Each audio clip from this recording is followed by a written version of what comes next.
I'm going to give you a little tour of the Professional Academy, what's inside the toolbox. And a lot of people were especially interested in this particular tool that's inside about teaching children, what to do in emergency situations. I am really excited to show you this. Let me just start off showing you my screen and getting us to the into the program. So this is the website, www.theonlineitinerant.com. You want to go here and spend some time on this website. I want you to know that our upcoming events are usually kind of scrolling on this banner. So you can kind of see what all is going on based on what is happening here. So right here, if you are not yet a member, we are releasing our audit proof IEP goal bank. People love this. This is an assessment linked to IEP goals, linked to objectives for self-advocacy, self-identity, and transition. And it's all written in audit proof IEP language. This is free to anybody, but members get the actual additional benefit of having each goal linked to a benchmark, which is linked to an activity and a training or training inside of the Professional Academy, which I'm going to show you one of those tonight. The other thing I want to make sure that you know, if you're not yet a member, we do district memberships, and you can save substantially with that. This savings is changing in May. So if you are looking for a district membership, now is the time to do it, because it will be getting a little bit smaller come May. So that's just a good thing for you to know that is coming. The other thing I want to make sure you know about, we just had this training last Thursday about the Danielson framework and the itinerant teacher. A lot of people feel like they're being evaluated with this model called the Danielson model, which was created for a classroom teacher. It can feel a little challenging to fit the itinerant role into it, but this training really showed us how it actually can be kind of easy. So definitely check that out if you missed it. This is part of the Professional Academy if you are a member of that, but you don't have to be. You can purchase it on its own. And then this, just so you know, is a training coming up on February 18th for administrators, really explaining how the online itinerant can reduce burnout and reduce turnover of deaf and hard of hearing staff, which of course saves a lot of money for districts. And of course, everybody is nervous about what's happening right now. And so just in our nation and what's happening with teachers and our funding. So this is a really great training for any administrator to attend. Okay, with that, once you go here, you will have an account and you want to log in to your account. You can tell if you're logged in because you will have a little picture here, or maybe a blank picture, and that tells you that you're logged in. So you click on that, and then you will be sent to your library. Now in my library, I've got everything. So my library might look a little more than yours because I've got everything that the online itinerant has ever offered inside of here. But what you have are these three things well, all of these, 1, 2, 3, 4, 5. Plus you also have your user guides and keep track of your completed trainings here. So our user guides are growing, but these are bulleted points. Like if you do birth to 3, these are the things that you want to be aware of. If you are a new teacher, these are the things that you want to know of. If you are an administrator, here's your trainings. So this continues to grow. So always keep your eye on that. New ones will be announced. If you are keeping track of trainings, this is the way to do it, because otherwise I know there's a lot of trainings. The online itinerant has more than 50 hours of trainings specific to you as a teacher or a professional that works with deaf and hard of hearing students. You don't have to be an itinerant. It's really any professional that works with deaf and hard of hearing students. It's just really geared towards that. The other things you are going to be best friends with are our Tuesday tours and our power hours. So here's a plug for our next power hour, which is on Thursday.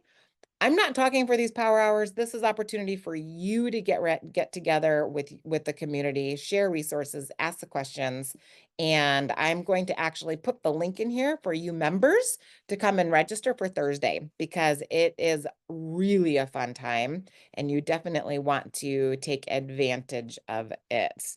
So it's the same time. It's from 7 until 8 on Thursday. So Tuesdays and Thursdays are our tea days inside the academy, and you get trainings or power hours, and our families get power hours too.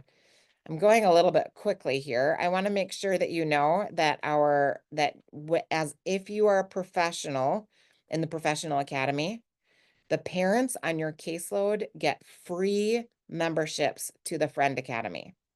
I want to emphasize this because the Friend Academy is a standalone program that's typically $199 per family. But as a professional in the Professional Academy, you can add all of your families. They get a coupon for 100% off. So they get a $199 program for free. This section right here talks you through exactly how to do that. And this is why it's free for them. My goal, remember when I opened up, I said the goal of the online itinerant is to support you and make your life easier. I know you want to support your families, but you only have so much time. You only have so much resources. You only have so much in you to be able to do that. I want to walk alongside of you to help you support your families. So when you have this, then you can tell your families, hey, there's a parent power hour coming up. I think you're going to really like it. Hey, there's a training coming up that is going to be perfect for you. You can attend trainings together. You can point parents to the program. Parents get parent trainings, which you also get once your parents are inside. Parents get the toolbox, which you also have, so you can point them to activities, you can assign homework, you can do whatever. And then parents also get those parent power hours that are specific for parents. I love Michonne. She said that she took my advice. She sat with the family and they got in the account and took a look around together. So awesome. That is the best way to get families plugged in. I am just noise to the families that you work with. I'm just another person who's out there talking, and you know that the voices can be loud, but then they can just sound like noise. So I want to be able to be meaningful. I want to be able to support you. I want to be able to support your parents. And the best way to do that is for you to say, hey, this is worthwhile. This is valuable. So there you go. Okay. Any questions about just kind of some of these things that I talked about, the Tuesday tour or the parent program, the Friend Academy? Tuesday tour, power hours. Marlene says that she's going to add a high schooler and just let him earphones so it don't have. bother you. Well, Marlene says, I'm going to add a high schooler and just let him have all of these transition resources. That's a good idea, Marlene. Yeah, that works. Add your high schooler to the Friend Academy, right? And because then he'll also get trainings. He can see kind of how his hearing loss impacts him and some of these other trainings that are geared towards families. Let me just give you a quick peek inside some of these trainings inside the Friend Academy. Because, we've got basically this is the family trainings, the impact of hearing loss. And then we've got parents and partners in education. So this is kind of like who's who at the IEP table. What is universal design for learning? Also captioning. So these are this is information to help empower parents. And then we also have different things such as IEP legal considerations, but here's some that I want to show you that I think your students would really benefit from as well. Self-advocacy and transition. Here we go. Travel tips for deaf and hard of hearing students. We've got a deaf-friendly home is in here we're going to come across it in a minute. So there's some really great resources that absolutely your high school students would enjoy too. Here we go. Creating a deaf-friendly home. Okay. So it's definitely worthwhile adding your families to this program. Our bonus trainings are our live trainings. This happens the first Thursday of the month. This is also available for families and for professionals. And then our on-demand trainings, these are our professional trainings. Some of them overlap, you guys, but the ones that are specific towards professionals kind of like the Danielson training that we just had. You know, families aren't going to understand that. That's not going to be valuable to them. It could overwhelm them. So we kind of just keep that in the on-demand trainings for professionals. But what you'll see inside of here, for those of you who are not yet members, is we have got many categories. So this list right here, we have created a list in case you just want to be able to scroll and see everything that's inside. We have a list of all of the trainings, how long it is, who the presenter is. And so you can scroll here and then you can click on the exact training that you would like to attend. And then it will take you right there. So let's see. There we go. So you can see here is the training. And by the way, at the end, you can click on making sure that you got it checked and completed as well. So inside the trainings here that we've got, we have over 50 trainings that are specific towards meeting the needs of our students. So I really encourage you, if you're like, "Oh, I'm not sure which ones I want to look at," start here, start on your quick guide, and that will just kind of be an easy thing. Or if you know of a certain area that you're looking for. So if you're really like, oh my gosh, I've got some students who are deaf plus additional disabilities, then start here, deaf plus other considerations. And then this is growing as well, this whole section of library. We add about 8 trainings per year. So if you haven't been here for a while, every year that you haven't been here, we've got 8 new trainings. Plus we have our trainings for the year, which is our live trainings that happen on Thursday nights. Okay, so enough of that. I want to show you the toolbox. And inside of the toolbox, I'm going to show you our emergency training that I mentioned. And by the way, again, this is available for both parents as well as professionals. When you come into the toolbox, you will again see many different areas. Inside each one of these areas, you can click and you will see multiple activities inside of them. Some of our activities actually are considered units. So like our minimal pairs, if you click on this, this actually is a set of 10 levels of listening and auditory discrimination for our students. Most of our activities are not communication specific. Most of them are language specific or skill specific, with the exception of really the auditory training. That one is pretty specific towards listening and spoken language, but everything else either is for any communication style or can be modified. Even the auditory processing, because auditory processing, another word for it is working memory. It's basically that ability to kind of grab it, remember it, and process it, and then be able to provide an answer. So that's what auditory processing is. So that's great for whether your students are listening in spoken language or whether they sign. Today, we're going to get inside transition.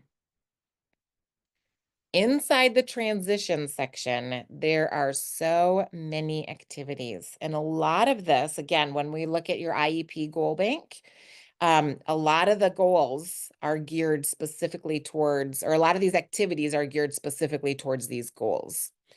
When you scroll down, you will see this one, communicating that you have a hearing loss in an emergency situation. Now, if you get lost, if you're like, oh my gosh, where did Stephanie say that was? There's a couple things I want you to know about. Up here at the top of your account, there's a magnifying glass. That's our search bar. So you actually can, it is specific towards, if you're in the toolbox, it will search in the toolbox. If you're in the trainings, it will search in the trainings. But you can go to the toolbox, okay? So this is just the toolbox. You can go to the search bar and you can search for something. So let's search for emergency. If you're like, I don't remember what the name of that was, you can search for that and here the resource will pop up for you. Okay. I know sometimes you're like, where are things? I can't find things, but you can search it. Also, if this is an activity that you want to use with multiple students, or you need to use kind of like week after week after week, um, because you're still working on it, then this little section here, this star, when you star it, that makes it a favorite. So then when you go to your library, let's go to my toolbox, and you will see it up here as my favorites. There it is. So you can kind of see what I'm working on with my students right now, because I kind of keep all the lessons that I have going. I just star them so it's easy for me to access them. But now it's easily accessible to you. And if you want to get rid of it, if you're done with it, then you can just unstar it and it will take it off of here. But here we go. Communicating that you have a hearing loss in an emergency situation. This is actually a great lesson for really elementary school and up. So I'm going to give you a quick tour of this and why it's really special. So this kind of talks about a number of communication needs during an emergency. So it talks about being pulled over by the police. We do have a training in here if you're driving, if you're a driver, what to do if the police pulls you over. A lot of students do not know this. This is not taught in driver's ed for them. They need specific training. So this talks about how they need to keep their hands on the steering wheel. They need to communicate to people that they have a hearing loss. But then it also gives them an identification card that your students can have so that they can communicate that they have a hearing loss. So this is actually included in this training. So when you print the PDF, it actually comes with the card, but it also gives them the link that they can find, that they can search the internet for some other like visor cards. Many states have a card that you can contact your local police and they will get you a stack of these. But then it also shows these seatbelt covers and how if you're in a car accident, how people can know what your communication needs are, which you can also put on backpacks or other, on your coat or wherever you need to have them. Really, any child who has a hearing loss should have some type of indication that they have a hearing loss in case there's ever an accident. And there is some emergency workers that need to be communicating with them. And you can specify these. You can say, I am deaf, I am hard of hearing. It even has, I am autistic. It has multiple labels. So then it gives some directions of what you can do here. Next is 911. I didn't know that 911 doesn't, it depends on where you live. Most 911 centers at this time does not accept text messages. So if you are a student who does not like to use the phone, like most teenagers do, right? They don't like the phone anymore. But if they aren't able to use the phone for whatever reason, right now, they might not be able to text 911 if there is an emergency. And they learn 911, right? That's something that they learn in school, but what they don't learn is what do you do if your 911 center does not accept text messages. So this actually walks you through an app. And this app was created by a daughter whose father was deaf and had an emergency. And he could not call, I think he had a stroke or a heart attack, and he was trying to contact 911 for himself and he couldn't. So she created this app and then you can actually access it and take a look at it. Um, I have it on my phone. And what's nice about it is once you add it, you can access it right now. If you search your app store for Access, SOS, then you can find it. What's nice about it is you can actually test the app. So it will give you an option to test the app. So you can actually walk through that and you can do that with your students. So, and then it walks you through how to set up emergency contacts in case of emergency on your phone. So that actually steps you through all of this. So again, this is available for families as well. This is a great thing for families to be aware of and to know and to be able to set up and order these things or have the app on the phone, talk to their child about it. Um, and this also comes with a role play opportunity. So if you want to right now, you can feel free, take your phone and you can scan the picture. Let me find my camera here myself. Here we go. So when you scan it, then you will actually get these little flashcards. So you get these little flashcards on your phone. I know it's probably not, there you go. So you get a flashcard and then you click the button that says spin, and it will be like a little jackpot spinner and it lands on a situation. So then you get to role play the situation with your student. So again, this is great for any age, and it is something that people don't typically plan inside of their lesson plans, but it is a part of this. And then there is an other opportunity. If you have other resources, then you can add them and post a comment so that you can continue to share. And as new things come out or people hear about things, then share the knowledge. That is, again, inside of the toolbox in the transition section.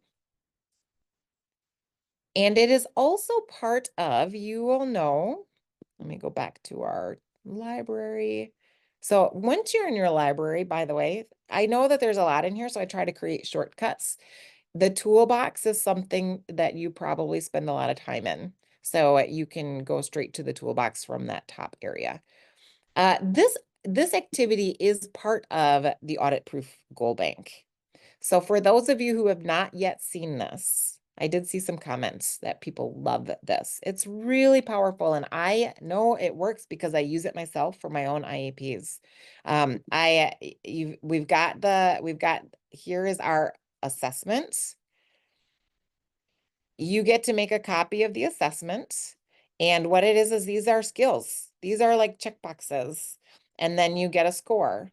And from your score, then you get a goal. And then you can work on these skills. And then from the goal, we have benchmarks. And these benchmarks, well, let me just show you. You get your score here. And then you will go to your audit, you'll get the audit proof goals. And I literally copy and paste. I take the goal, here's our goal, and I copy and I paste this into the IEP, but I personalize it, right? It needs to be personalized. So you put the student's name and you get to choose how many objectives are we working on. So the transition goal bank is the beefiest of all of our goal banks. And that's because transition includes self-advocacy. It also includes self-identity, and it includes a lot of getting ready for your future. But it's kind of all of these, it's kind of all the skills that we want our students to learn before they leave the nest. So it picks up at intermediate level. The elementary level, it's specified self-advocacy and self-identity. But anyway, we get our goals here, and you can just copy and paste them. And then here are our benchmarks. Here are our benchmarks. So these are the specific things that you are working on. Now, what's different between our free one and the one that is available to members is that if you are a member, then you also get the lessons and activities and the data collection sheets. If you haven't seen this yet, this is really, if you only access one thing in the entire professional academy, this is what you want to access. Yep. And Serena says it's worth it. It's really good. Is it worth your whole membership for the professional academy? She says, yeah, this is it. She pays for the whole membership of the professional academy just for this. Here's the thing. I do this. Sometimes I don't have time to plan, right? I mean, it just gets busy. And sometimes you're walking into a student and you're like, what are we even doing today? I don't remember where I left off. I don't remember. You can literally take the goal bank and you can read this and you can go, oh my gosh, that's right. We need to identify factors in and out of the classroom that can affect communication. We need to work on that today. And here are your lesson plans. You can literally click on the lessons or the trainings, and that is your activity for the day that is geared towards that goal and that benchmark activity. So inside this transition, and probably self-advocacy too, the two overlap, is the student understands what to do in an emergency situation. And they can tell you 3 things and 3 situations that will help them in an emergency situation. So it's in here. And these are the goal banks. Currently, we have 3 of them. Currently, we have, here we go, self-identity, self-advocacy, and transition. These are the ones that are free on the IEP Goal Bank free documents. We have more coming. We're going to have language, which is going to include both sign language development and listening and spoken language. And we're also going to be adding a use of a sign language interpreter goal bank so that we can teach students how to use a sign language interpreter and help identify, make goals for it and help identify if it's an appropriate accommodation or not. But that is also, that skill is also part of the self-advocacy goals and the transition goals. So with that, I just gave you kind of a wham bam tour inside what the online itinerant offers. So I am going to keep my page open right here. And I am going to open it up to questions or comments. Serena asked if there is a website that keeps a list of what areas have 911 text. There is There, there is one, is what I was saying, oh, not there that I was is. asking. There is one. When I was looking for whether or not there was text for in my area, that's how I figured it out. Do you There's have the link? We can put it in. I can I even could add it. probably Google it and get it to you, but That'd be it great. was just like a lucky I found Yeah, it. So I that's know it's great. out there. Yeah. Yeah. The question is it up to date? Mm. It Because it was in some places it looked like it was like a year behind because at first it looked like in my area in upstate New York it wasn't covered. And then I okay. dug a little bit further and I found it. And then I reached out to the local 911 person and Right. asked. Yeah. I do believe on the app, on that SOS app, that it is like they kind of figure out whether or not you have it there. The SOS app does give what it does is it locates you. So then when you use that app to do the 911, then it locates exactly where you are. So it's a little bit faster than I think some of those phone calls, but I'm not sure. So, but that's great. I'm glad that you said that. And that would be a resource that would be added into that training because things are changing and things are updating all the time. Thank you for that. Let's see. What other questions or comments do you have inside? What did people use in the past? Did they have to use the relay service to call 911 or how I mean, I never even Uh, thought about it. right. So in the past, they just were not able to be able to call 911. Yes, they would have to do a relay or have somebody else try to call. Mhm. Or else they would call 911 and not be able to communicate, and then 911 would just send somebody out and, hope that that they would be able to handle the emergency. I was personally really surprised when I realized that, many I think it's still most, but that there are emergency locations that don't accept a 911 text in today's day. I just thought that that would be a standard. Well, I have a student whose mom is also very hearing impaired, and it's amazing. She knows none of this. Mhm. So it's like double whammy for me when I'm doing this. So I love the transition one because I'm learning every day too. Well, and she should definitely get inside the profession, the friend academy, right? And be inside of that family. And that's one of the things that we have to really protect against. And I find this quite a bit myself. Once people leave the system, and when I mean that, like the K-12 system, they leave school, they leave their network of resources.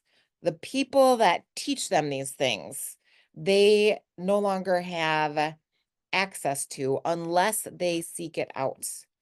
And if they want to learn these things, they have to have a network of people that knows it, or they have to know where to go to get the information.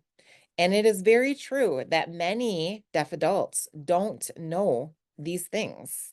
They don't know this, and they need a place to learn it. So it's important to us that we empower our students to be savvy, to know where to go to get the information. Because again, this is changing. What we teach them now is going to be different in 10 years when they are independent adults, but they need to know what agencies, what organizations do they need to be sure that they're connected to so that they can continue to learn.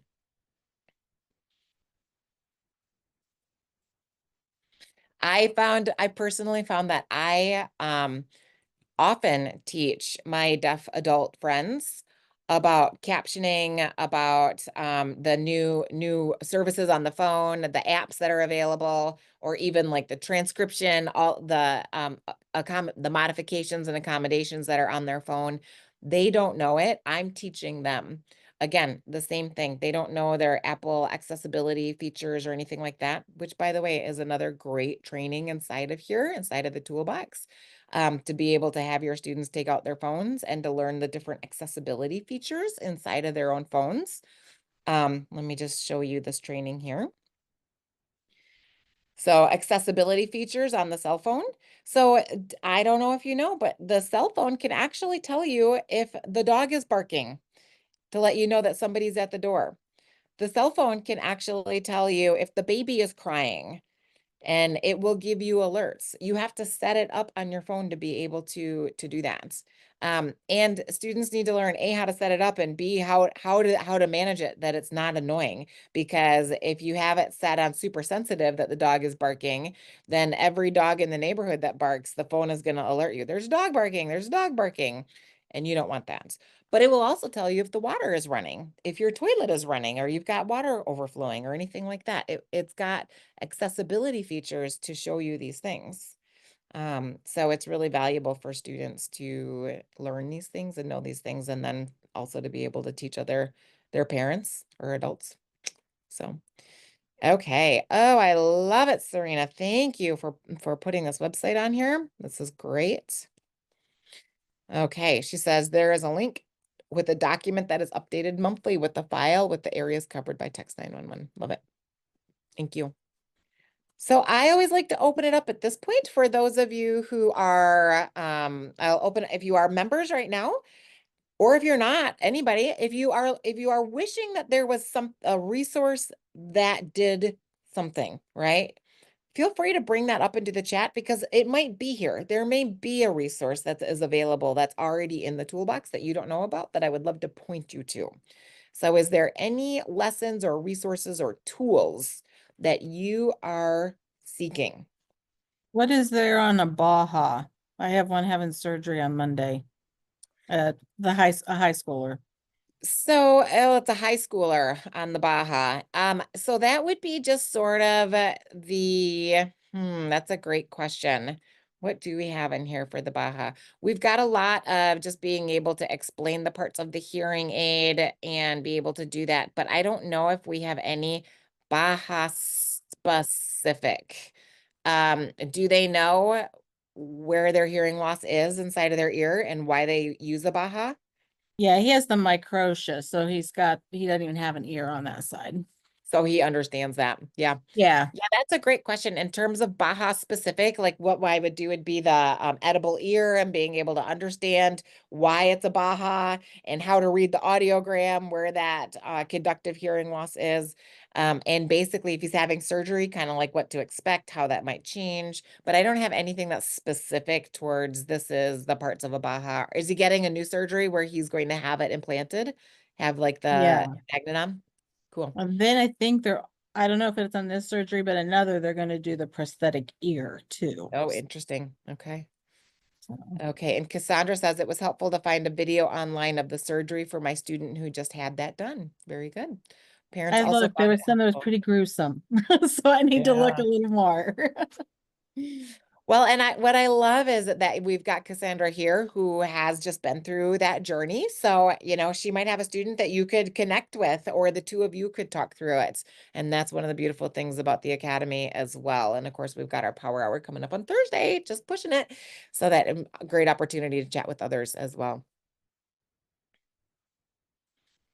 I think we're going to go ahead and wrap this up. But again, I just want to encourage you to sign up for the Power Hour on Thursday, because what I love right now is what Cassandra and Marlene is doing about talking about what their students do and what was worked for them and all of that.